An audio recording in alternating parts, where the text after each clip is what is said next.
Some of the Nintendo Switch 2 people, the fans of Switch 2, are the most tech illiterate people on planet Earth, I swear. They're they're just not very good when it comes to tech. So I have this guy who is arguing with me over YouTube, thinking that I don't understand how dynamic resolution scaling works. This is how he answered me. At variant AAC, if I understand how dynamic resolution works, but you're the one who doesn't know how it works, we're off to a real great start. I have to hope that this guy is not a native English speaker. And then it gets worse. What you're saying is that in the native resolution, we only see 1080p no matter what, just like the Series S, which is 648p by 900p in native resolution. You see where I'm going with this, right? Like, do you see how not only is this guy tech illiterate, very obviously, but he clearly has no idea what I'm talking about at all. He said, "Now I made you a table like this you see, and it's AI that made the conclusion from what was said in the video.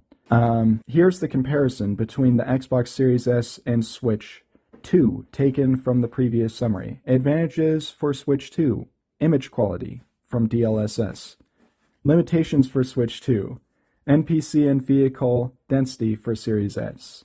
And that's it, because we were only talking about the Xbox Series S and the Switch 2 and how it compares and why the Switch 2 is not as powerful as the Xbox Series S. And of course, this is just a segment of an incredibly long run-on report, basically, by this guy, which he posted 3 times in a row, mind you. So he posted it 3 times in a row, and not only did he post it 3 times in a row, but it's completely irrelevant, because ultimately, what he posted multiple times just doesn't even add up.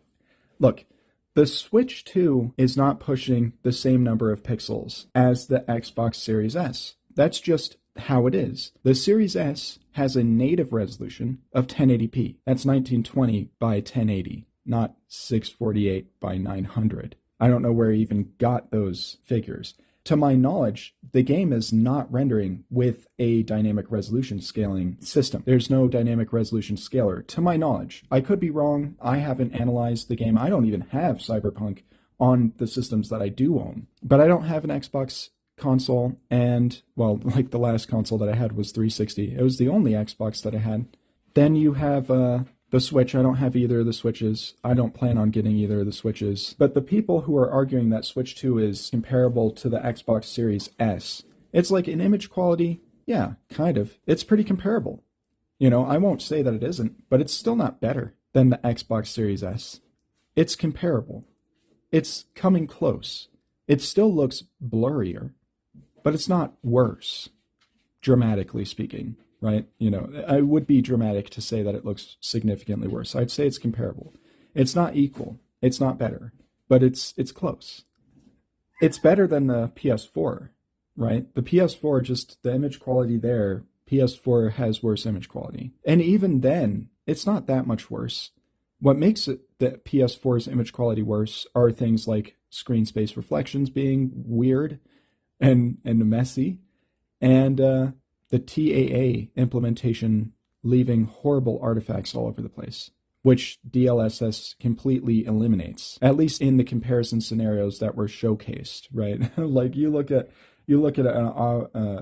any sort of character moving in front, or any object moving in front of a transparency, and those trails are stuck on the transparency for a while, and then the TA is like, okay, hold on, nothing's supposed to be there, right? Like, let's slowly fade that color back to, you know, what the object is supposed to be according to all this information that I'm being fed, and it eventually cleans it up. But those trailing artifacts are really bad. They're really bad on the PS4.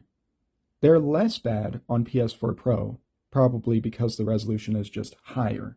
But the graphics are actually better on the PS4. The actual object quality, distance, details, stuff like that. We're not talking about textures. Textures are worse on the PS4. They're worse on the Xbox Series S. Why would they be better on a system with even less storage? Well, less RAM.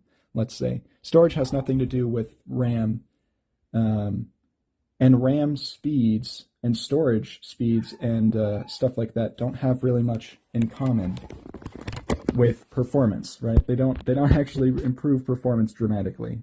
Oh my goodness. Yes, I hear you. So the Xbox Series S basically has more RAM than the PS4 and the PS4 Pro, but it has less RAM than the Switch 2, right? So the Switch 2 basically just has better textures. But RAM amount and speed has more to do with performance than storage amount and speed, right? PS3 only had 40 gigabytes of storage if you got like the $400 one, right? It's $100 or $10 per gigabyte, of storage. The PS3 launched with a 40 gigabyte hard drive and a 60 gigabyte hard drive initially. Well, 60 gigabytes is only 10 gigabytes more than one dual layer Blu-ray. So if storage amount and speed has anything to do with performance and power, then PS3 shouldn't have been able to do anything. The game should have looked horrible. But are you really going to sit here and tell me that Uncharted 2 and 3 and Killzone 2 and 3 and Resistance 1, 2, and 3, well, even the original Uncharted, right? All the Uncharted games, all the Killzone games, all the Resistance games, all the PS3 Ratchet and Clank games, they were all worse looking than No Man's Sky on the original Switch. Or, Saints Row on the original Switch. Or, all that stuff. Like, the Switch 2 had some processing chops, right? It was ahead of the Wii U, clearly. But how much ahead? Probably not as much as people want to believe. And ultimately, the Wii U didn't prove that it was more powerful than the PS3 or the Xbox 360 to begin with. Meanwhile, the Switch 2 is clearly a leap above the Switch. Switch is not a powerful system. I demonstrated that the Nintendo Switch is not performing in games dramatically better than a Samsung Galaxy S8, which launched within 30 days of the Nintendo Switch in 2017. And of course, there was apparently an LG, G phone. I can't remember what the heck it was called, but one of those phones ended up having a Snapdragon 835 SoC inside of it, which was basically around the same performance and all that sort of stuff as a Nintendo Switch. Grid Autosport, Alien Isolation, those games ran basically just as well on my phone as they did on the Nintendo Switch, the original Nintendo Switch. But then you have the PlayStation 4. The PlayStation 4 didn't even get Grid Autosport. Oh my gosh, that must mean it's weaker. it can't run Grid Autosport. But the PS3 was running Grid Autosport. Okay, well then still, people get things so twisted up. Just because a current gen game is running on decidedly inferior hardware, right? Like, okay, nobody was saying that we were getting the exact same Borderlands experience on the PS Vita as we were on the PS3. So why is it that when Doom 2016 comes to the Switch, everybody's like, Switch is a PS4 confirmed, right? So obviously Switch 2 has to be PS4 Pro, right? No, look, when I look at a PS4 game and a PS4 Pro game, I'm kind of having a difficult time, parsing the differences, right? That's not the case with Switch and Switch 2. When I'm looking at a Switch game and a Switch 2 game from a third party especially, there's these monumental differences. Even with the Switch and first party games, right? Oh, well, the performance didn't change. The draw details, everything is the same. But you're still getting a noticeably higher resolution. And the resolution disparity is so great that even I can notice it. And I'm not one to be bitching and complaining about fucking resolutions, right?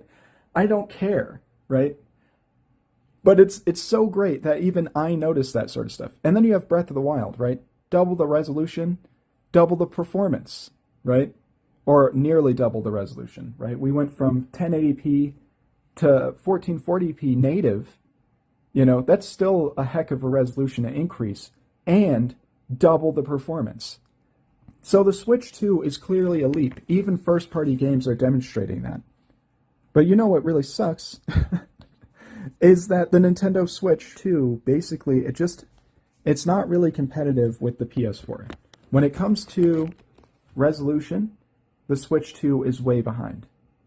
It's not pumping the same number of pixels in the same games, in the same scenes, at the same performance level. And even when the PS4's performance level is lower, the Switch's actual rendering resolution has to be at the lower bounds for it to be dropping frames. Why would the game be running at 1080p and only to drop frames when it can run at a lower resolution, right?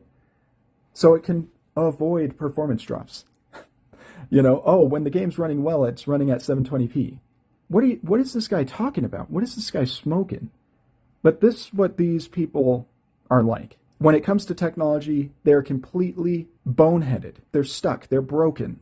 The performance level of the Switch is way behind the PS4 Pro. And it's still behind the PS4. I'm going to throw up some numbers here. So I'm probably going to go over time a little bit. But I'm going to pull up the calculator. And what we see here, let me make sure that I have my calculator and timer. We're going to do the timer here. And so the Switch, 1280 by 720 by 30 FPS. At worst, like what? Digital Foundry's video caught it going down to 28 FPS. So I'm going to plug that in. Well, the PS4, the native regular PS4, right? The original PS4, not native. It can drop down to what? 17 FPS. So even here, in the absolute worst case scenario, compared to the PS4, which is still pushing better graphics, better shadows, more objects in the far distance. That's basically it, right? Like off the top of my head. It's worse textures, but everything else is basically the same. The Switch would basically, in the absolute worst case scenarios, in the same situations, well, I don't even think that the PS3 dropped this far, or PS4 rather, but let's say that it did. Maybe it did. It's only 5% to the better, in the absolute worst case. The Switch is basically never at that level all the time. It's never 1080p 100% of the time. But as far as I know, the PS4 doesn't have a lower resolution bounds to drop down to, right? And there's more going on. Because you have more objects, because you have higher resolution objects, right? Like the model quality in the distance is actually greater on PS4, at least in the mid distance. I've seen a Annalisa to Bits video that showed objects that are like really far away, like trees and stuff. It actually, there's like one or two trees in one of the early scenes that's more visible on the Switch 2 and not on the Switch, not on the PS4, right? But if you look at the game on PS4, it's like, yeah, we're missing one tree. Wow, big whoop. That obviously showcases the Switch being, millions of times ahead of PS4. It clearly, it has to be billions, maybe trillions, maybe quadzillions. Is that even a number? Well, Switch made it a number, right? No. It's barely cutting even in the worst case scenario. If we say that the PS3 is dropping to 17 FPS at 900p, where the Switch only dropped a couple of frames, and it's still just in these crazy situations pushing just a hair more pixels. But in most of the situations, the PS4, why do I keep saying PS3, right?